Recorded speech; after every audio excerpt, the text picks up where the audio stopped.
In his new book, Canceling Comedians While the World Burns, a critique of the contemporary left, Ben Burgis explores how we, as a society, have gotten used to the notion that leftism consists of performative politics rather than looking to achieve working-class goals. Fascinating point. Ben Burgis joins us now to discuss the book further. Thanks so much for joining us, Ben.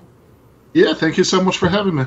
I want to start by asking about one person in particular, because they've sort of been at the cusp of all of this for years. I want to ask about what Sarah Silverman discusses a lot in her own podcasts and sort of throughout the years. Sarah Silverman is somebody who looks back on her own work and says, as a committed leftist, I'm embarrassed by a lot of this. I did a lot of this wrong. But it's also sort of the process of progressing as a society. It's just sort of part of what happens, and you can be embarrassed, and that's still okay, but we have to sort of strike this balance between comedy being edgy and challenging, and comedy also as a cultural force having appropriate boundaries for how we talk about other people and what we laugh and what we joke about.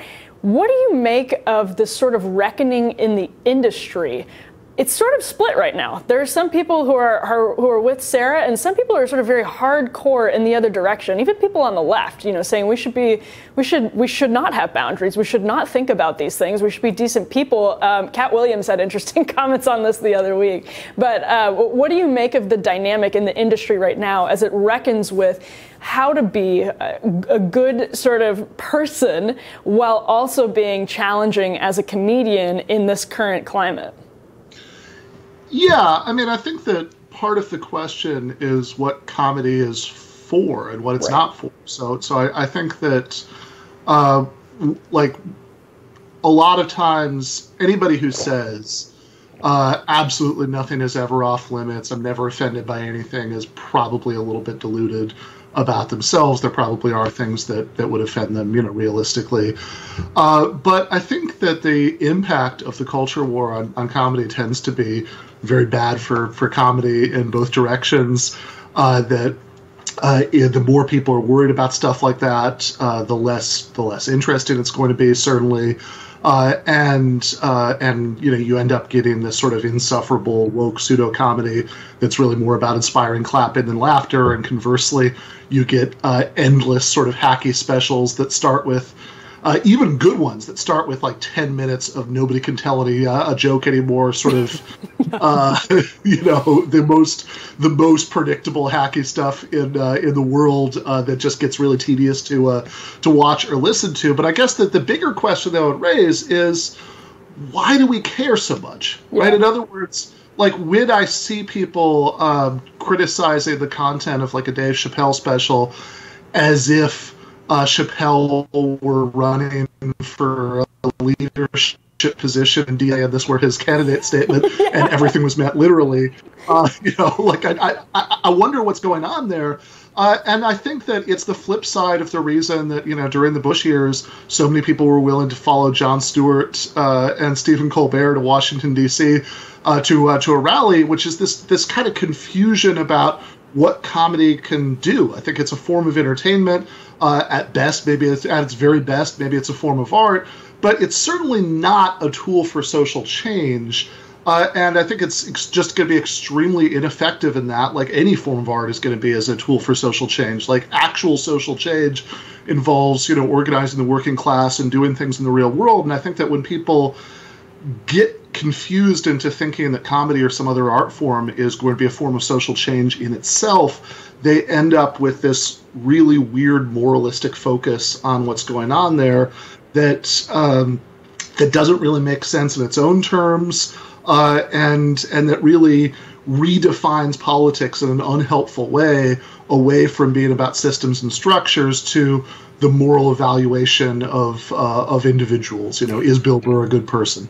So yeah, there's like an abstract effect that comedy can have, which is very much different than the immediate effect that other social change can have. And it's funny to see how we go from like Jesus is magic to Nanette. Bush era versus Trump era is completely different.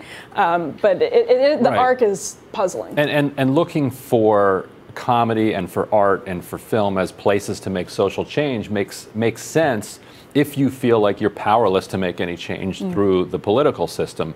And it's like several generations of leftists have been taught that they are utterly powerless, that the most that they can do is perform their morality as a stage, on stage, or go to a Nader rally. And this is the most that you're going to be able to express your values, to the point where, with unified control of Washington, a lot of leftists still don't believe that they actually have any ability to influence the material well-being of the working class, and are, like, as we speak, ignoring a $6 trillion opportunity to kind of transform the economy, because that can't be real, because they've just grown up knowing that the system is so rigged, and they're so alienated from it, and they feel so powerless in it.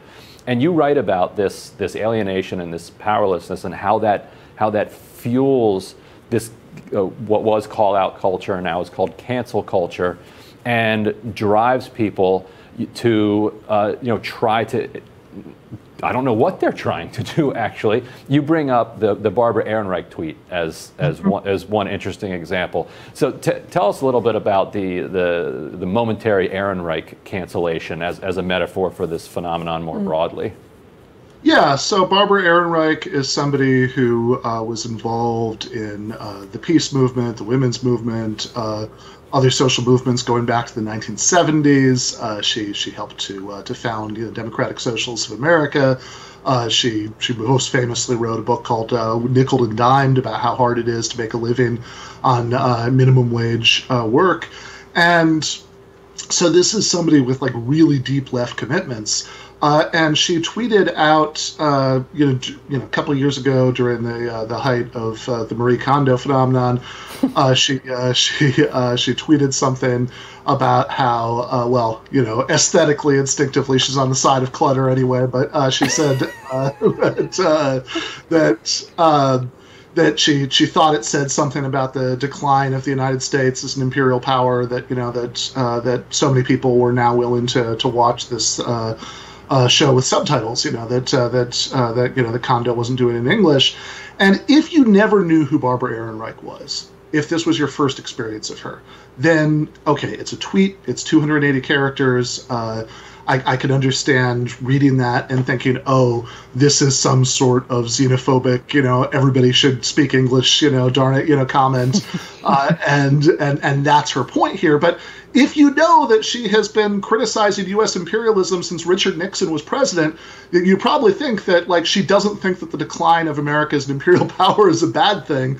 But this was, and Ben, before you move on to her cancellation over this, I want to underline this point here. She was actually making kind of an interesting point, which was that American imperialism appears to be in decline, and her evidence of it was that there were so many Americans who were less xenophobic and were willing to watch a foreign language person with subtitles, and that wouldn't have been the case in a more xenophobic time like the 1980s or 1990s. So she was actually celebrating it as a good thing that this was happening.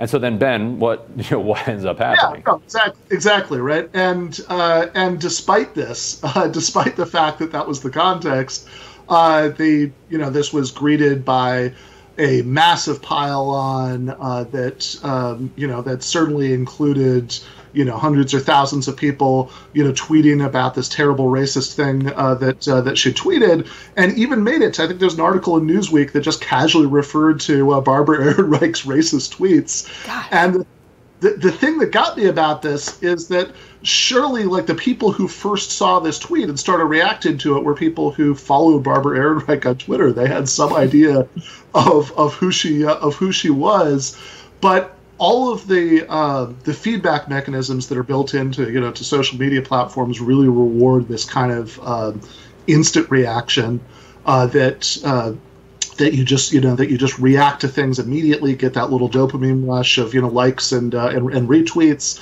The companies that own these have the same incentives that Marlboro does to make their product as addictive as at all possible. Put that together with the fact that we live in a society where people are incredibly atomized. Some people feel most connected to others online. And I think that you get this as a broader phenomenon. And then I think the left is particularly susceptible to it because of what Ryan was talking about earlier, that when you don't feel like you have the power to change the real world, if you can at least have this cathartic feeling of yelling at the bad people and exerting, so-called accountability, that feels like something. Yeah, and this is where I think my central disagreement with this premise comes to a head because, and maybe it's not really even a disagreement, but I think this is very much a function of decadence, and it's a top-down way for powerful people to shield themselves and protect themselves from power by just sort of like fomenting these culture wars and then keeping everybody else busy with that and preoccupied with that while, as you say, Ben, the world burns. I guess I just see this very much of, like, it's not so much that we feel powerless, is that there's this class of elites that feels so powerful that they want to exert their social control. I mean, people like Taylor Lorenz is just such a great example. Here you have this, New York Times reporter who's out policing speech and policing rhetoric, and I think that she genuinely believes that she's on a mission to do good in the world and that she's genuinely, actually doing all of this for the greater good, and she's genuinely helping working people, which she sometimes pays lip service to on her ridiculous Twitter feed. I see it so much as a function of decadence and power. And although I don't know if we can count Taylor on the left. No, I agree. That's my point. It's that sort of like the left gets I do agree that the left is sort of, there is a segment of the left that is attracted to using these mechanisms and can be sort of led in those directions. But ultimately, this is totally a top-down. It's an extension of a top-down power grab to distance people from real power. Yeah, I mean, I think there's some truth to that. I think that it's certainly the case that never-ending culture war is very good for people who do have power. And by the way, to say that, we don't need to think that there are like 10 guys in top hats sitting in a room, Monopoly man. To shift the discourse. It just has to be something that nobody particularly has an incentive to stop doing, because it's good for them. And I think that's absolutely true. I mean, I think if I think that there is a reason why neoliberal centrists in the Democratic Party love culture war so much, and conversely, there's a reason why, like CPAC last time was America Uncanceled, not like America Don't Raise the Minimum Wage, or America Don't Healthcare. So I think that's true. But I also think that it's true that a lot of people who really don't have any power are very end up being very attracted to this and end up getting way too excited about consequences and accountability as sort of enforced by online mob. Precisely because it is the only way they can change the world, and the fact that it doesn't really threaten the interests of people with power, the fact, if anything, that it actually reinforces, what is in their interests. I think actually reinforces the point. I think both are true. Well, Ben, we hope you yourself come out of this uncanceled. Thank you so much for joining us here on Rising. All right, thank you so much, Ryan. Appreciate it. Well, we'll be back with more Rising after this.